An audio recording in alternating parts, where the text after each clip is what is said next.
Okay, this video is going to show you how to summarize author content within your articles. So most of you filled out your annotated bibliographies with who are the researchers, and you have either a paragraph like this or a bulleted list of researchers and where they're from or their areas of expertise. But that can't go into the articles that we're writing for a popular audience because it's not really something you'd see in Scientific American or National Geographic. You'd see it condensed a little bit more or brought in more of a storytelling mode. So I'm going to show you how to do that. And I think the easiest thing to do is to first separate things out if they're not already. Um, Most of us have kind of grouped the authors based on where they're from.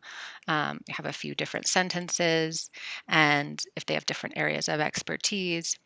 And so we can see here that there's 7 authors in the first one, 8, 9, 10, and 11. So 11 researchers. Now, a lot of us would hope that our names were printed in the magazine, but we typically just put the first author's name, and that's the one that's listed at the very front of the article because that person has devoted the most amount of time to the project. So the authors do list themselves and decide who's the head researcher. So in this case, we'll want to put 11 researchers led by Tong Zhou, so that when we refer to the study, we can say the researchers or the research team or Zhou's study, because we want to keep that variation. We just don't want to keep repeating the same attribution each time we start a sentence. So this will give us a couple different options. And then we want to start looking at where they're from. So in this case, it looks like all of the authors are from somewhere in China, same university, and University of South China. So it looks like the bottom 3 are all from the University of South China. And then we've got one from the Hospital of Lanzhou University, and then the Fudan University. So you can decide how much of that you bring in. Sometimes it's good to say across 3 different universities, researchers across China. And then sometimes it makes sense to bring in something specifically because maybe Hengwu did something specific with the research where the team couldn't have collected data or used a method without having this person as part of their team. So then you would say, Heng Lu from the Department of Neurology at the University of South China helped bring this to Zhao's study in this way. So you can decide if you bring that back in, but when you're introducing the researchers, you really want to keep it pretty simple. You want to give the facts in a simple, concise way, and then you can bring and layer in the information later on if and when it makes sense. But putting all that content right up front can really get readers confused.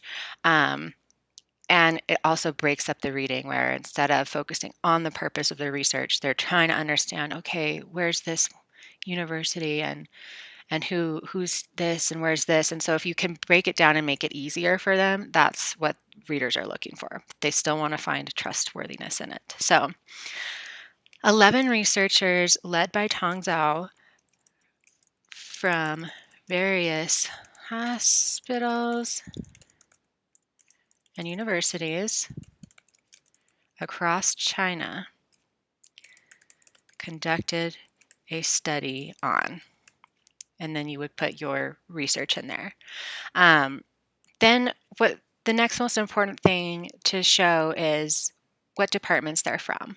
And it looks like neurosurgery, neurology, and neuroscience. And even though these are all brain related, it can really help your readers, especially if they do work in one of these areas or they are familiar with one, to understand the differences, because that gives readers important information about the perspectives, the paradigms, the ways that researchers may be approaching these topics. So, um, the researchers brought expertise from neurosurgery,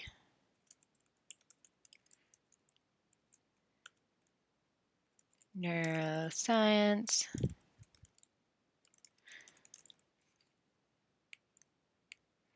and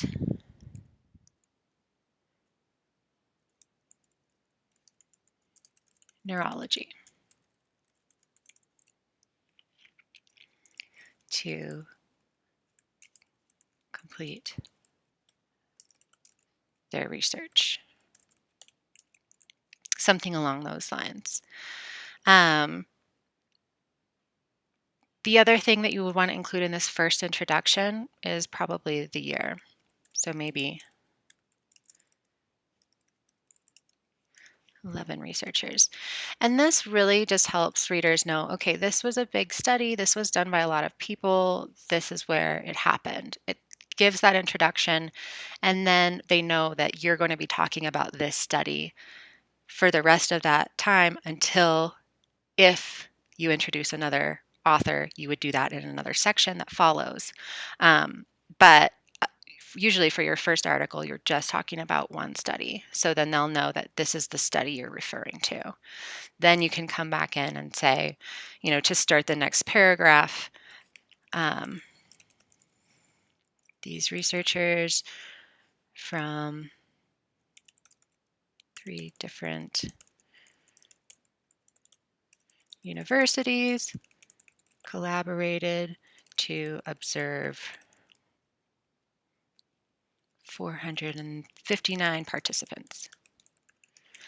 So you can still continue to layer in more information about them that you have from here once you're moving on to other topics, so that you're still helping your readers link it to, okay, yes, this is the study. You might say,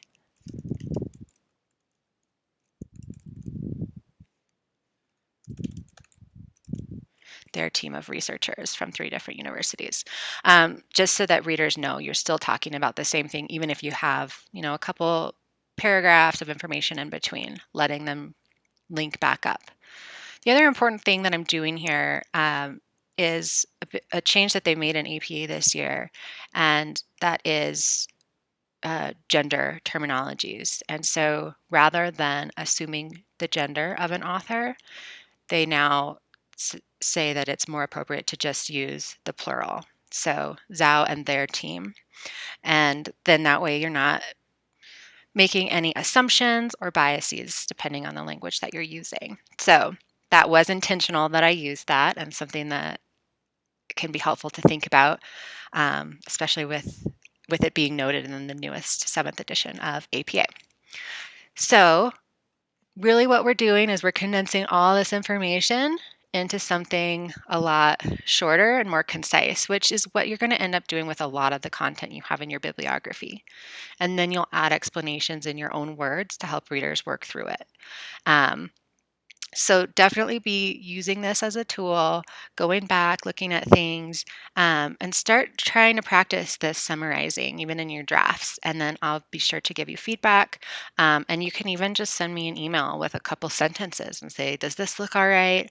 Or maybe you have a really confusing list of different countries, universities, hospitals, institutes, laboratories, those things. And so I'm happy to help when something rare comes up.